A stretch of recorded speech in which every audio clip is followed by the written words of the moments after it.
سيد حمدي لمسه لابو تريكه، ابو تريكه والمهاره، عدى وفاد ابو تريكه المهاره، البصه الجميله، وليد سليمان والهدف الهدف الهدف الهدف جوه الجول، الهدف الاول، الهدف الاول، الفرحه الاولى للقلعه الحمراء للملد الاحمر. الله على المهاره، الله على الباصه، الله على الجمله، الله على باصه محمد ابو تريكه، والتحرك الرائع الرائع الرائع من وليد سليمان، يحطها جميله جدا عشان يسجل الهدف الاول وهدف التقدم وهدف الفرحه الاولى للنادي الاهلي في الدقيقه كام؟ ده في الدقيقه 40 من زمن الشوط الاول. الاهلي وصل مرتين،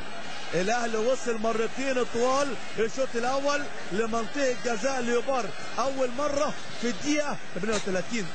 وكانت هجمه وابو تريكه ولكن طلعها دفاع فريق ليوبار، والهجمه الثانيه كانت في الدقيقه 40 من باصه غير عاديه سحريه بقدم ابو تريكه، والتحرك كان غير عادي يفوق الوصف والخيال من لعيب ممتاز اسمه وليد سليمان عشان يهز الشباك هز ويسجل الهدف الاول وهدف التقدم للنادي الاهلي في الدقيقه 40 من زمن